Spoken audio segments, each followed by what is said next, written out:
Oséias capítulo 6, versículos de 1 a 6. Diz assim: Vinde, voltemos ao Senhor. Ele feriu-nos, Ele nos curará. Ele causou a ferida, Ele pensará. Ele nos dará de novo a vida em 2 dias, e ao terceiro dia Ele nos levantará, e viveremos em sua presença. Apliquemo-nos a conhecer o Senhor, sua vinda é certa como a da aurora.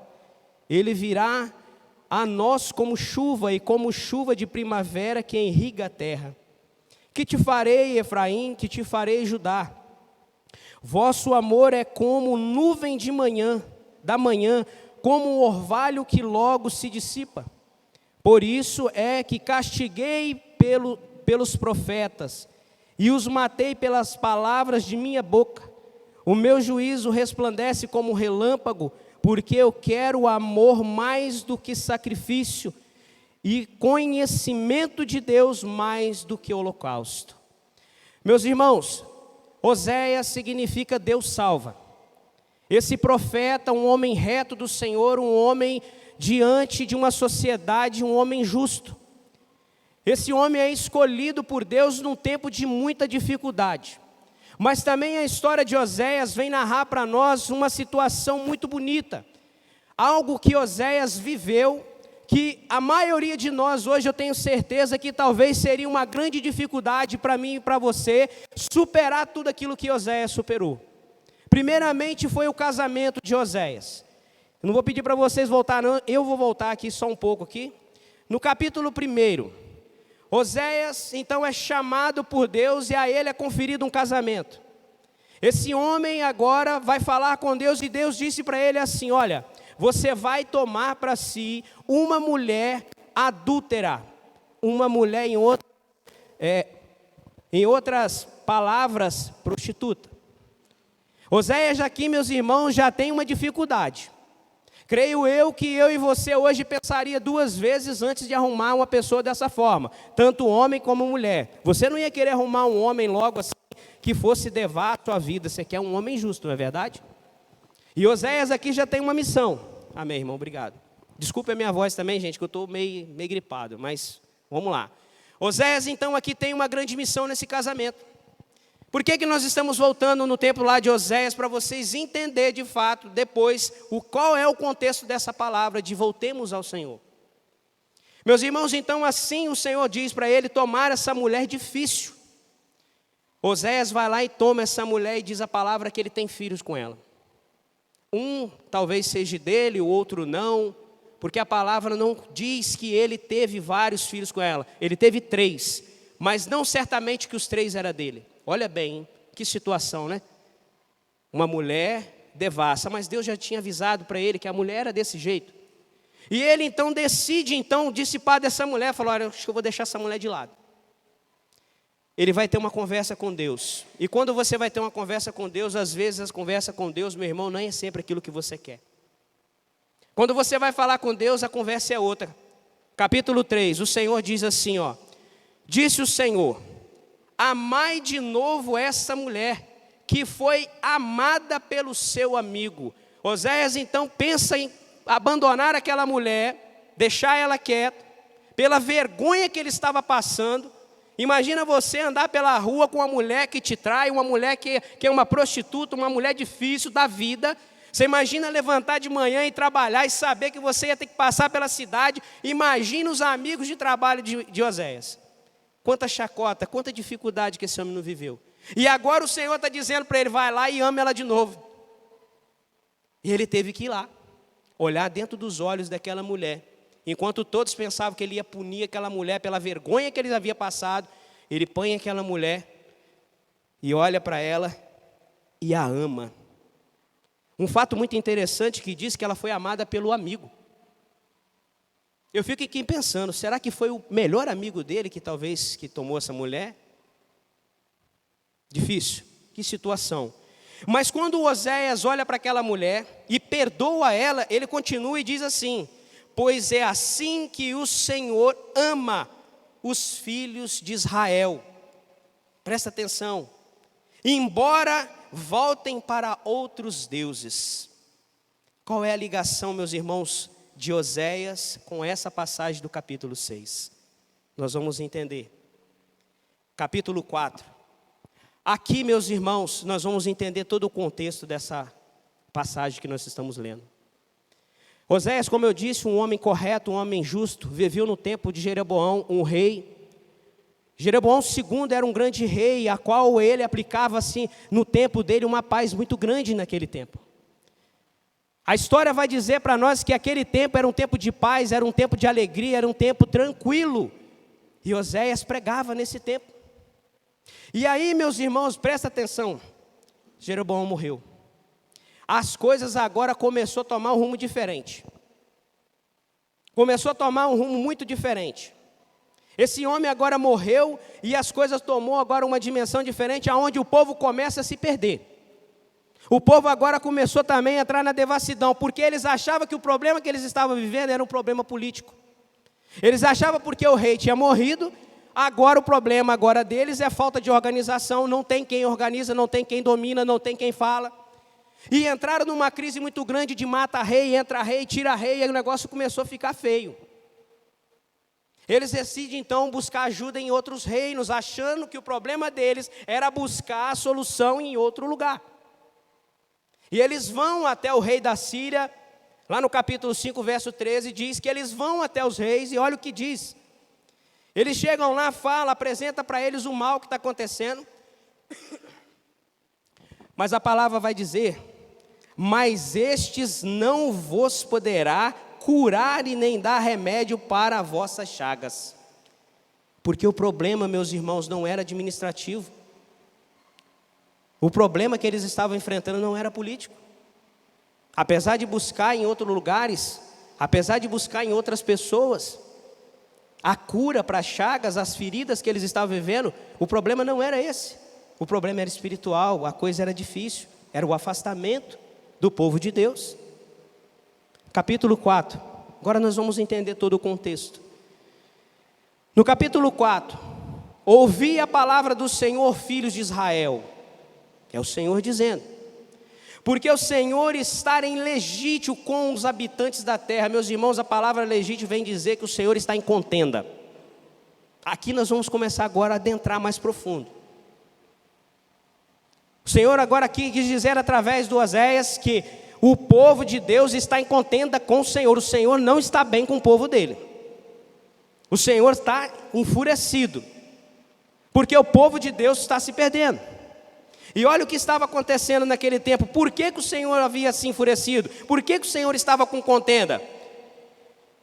Não há sinceridade nem bondade nesse povo. O povo havia perdido a seriedade, meus irmãos. O povo já estava perdendo aqui a bondade do coração. Vocês acham que está ruim? Vai ficar pior. Juram falsos, assassinam, roubam, cometem adultério, usam de violência, acumulam homicídios em cima de homicídio. Completamente, meus irmãos, quebrando toda a lei do Senhor, os 10 mandamentos que fala tudo ao contrário para nós. Não roubar, não matar, não se prostituir. Olha o que esse povo estava vivendo. Eles queriam viver uma vida achando que o problema deles era pessoal. E eles estavam indo. E presta atenção que vai piorar um pouco mais. Versículo 3 do capítulo 4. Por isso a terra está cheia de luto, e todos os habitantes perecem. Todos os habitantes pereciam naquele tempo.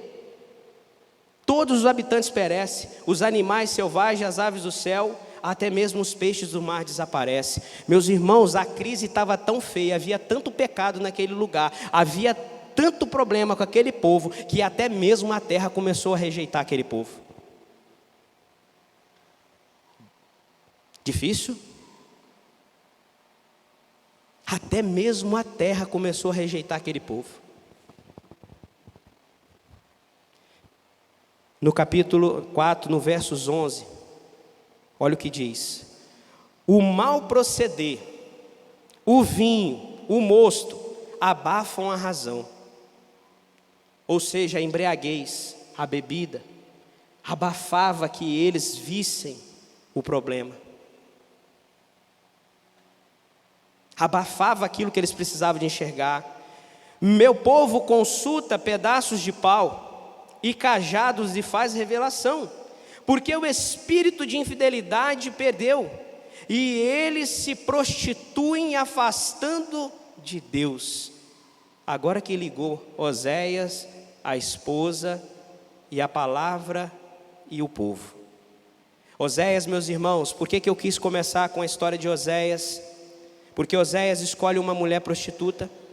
Oséias representa o Senhor, é um profeta, é um representante de Deus. A esposa infiel representa o povo de Deus, o povo de Israel. E aqui agora vai dizer que aquele povo se prostituía e se afastava do Senhor. Ou quer dizer, a semelhança que aquela mulher traiu o esposo, aquela mulher era adúltera, aqui também o Senhor vai fazer um comparativo com aquela esposa, a qual a igreja do Senhor, o povo de Deus também se adulterava, o povo de Deus também se prostituía, com outras doutrinas, com outras coisas que eles se arrumavam para fazer. Essa é a ligação, a representação de um casamento, a qual o esposo é o pai, e nós somos a noiva, nós somos a igreja. E aqui está falando que este povo, a noiva se perde, a esposa se perde, o povo estava perdido, meus irmãos. E Oséias foi levantado para dizer para aquele povo algo que ia abrir os olhos deles.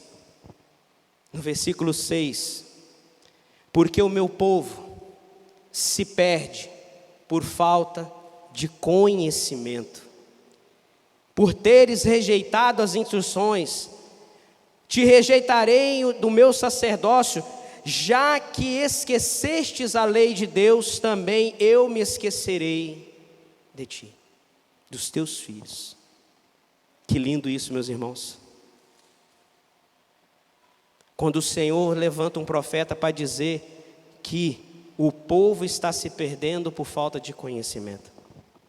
Aquele povo estava rompendo os 10 mandamentos do Senhor, porque o povo transgredia a lei de Deus. E enfim nós chegamos aonde nós começamos.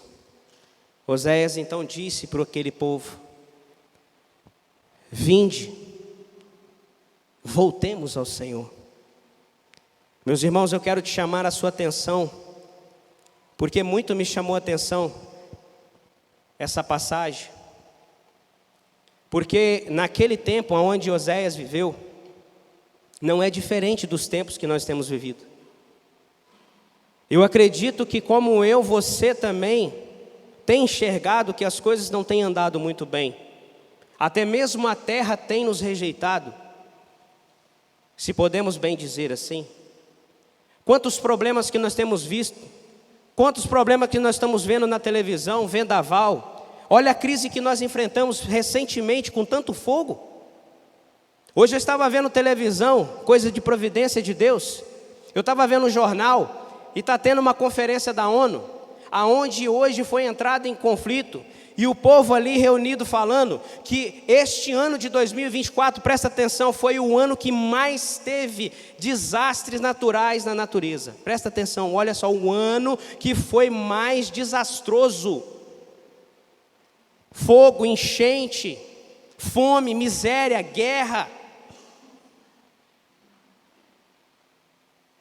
O povo, meus irmãos, não está mais voltado para Cristo, não está mais voltado para a palavra do Senhor.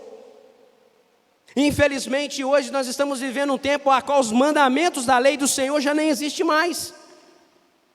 Poucas pessoas hoje tentam viver uma vida certa, uma vida em Cristo, obedecendo a lei de Deus, não matando, não roubando. Misericórdia, você liga a televisão, dependendo do jornal, sobra até tiro para você lá. E aonde, meus irmãos, está a nossa fé? Aonde está contido o nosso olhar? Onde está o nosso direcionamento de vida? Que nós não abrimos olhos? Por que nós estamos cegos, vendo tanta coisa acontecer e não voltemos para o Senhor, para que Ele possa cuidar e sarar as nossas feridas? Meus irmãos, é sério. É uma palavra bonita que nos exorta, porque no capítulo 6, verso 4, olha o que diz o Senhor: vinde, voltemos ao Senhor. Beleza, nós vamos voltar para Cristo a partir de hoje, mas ele vem falar lá no versículo 4, que te farei Efraim, que te farei Judá. Vosso amor é como nuvem da manhã, que logo se dissipa como um orvalho. Sabe o que quer dizer isso? As coisas ficam feias na nossa casa, nós voltamos para Deus, mas logo assim que as coisas melhoram, nós rachamos fora da casa do Senhor. Simplesmente o Senhor está dizendo para mim e para você: volta e me ama, porque eu vou te perdoar. Não importa o caminho que você passou, a prostituição que você viveu, não importa aquilo que você fez, eu quero olhar nos seus olhos, te pegar no colo, te levar para casa e dizer: eu te amo e você me ama. O sentido dessa palavra hoje para mim e para você, meu irmão, presta atenção. O Senhor, Ele quer olhar nos teus olhos e te perdoar, como Oséias perdoou a esposa. O Senhor, o esposo, hoje, Ele quer perdoar eu e você. Ele quer perdoar a esposa, somos nós. E que notícia boa eu venho dizer para vocês, que não importa o que nós fizemos, não importa onde passamos, o quanto nós nos prostituímos, o quanto nós adulteramos a nossa religião, não importa, meus irmãos, o Senhor só quer o teu amor. Volta para Cristo. Vinde, voltemos ao Senhor.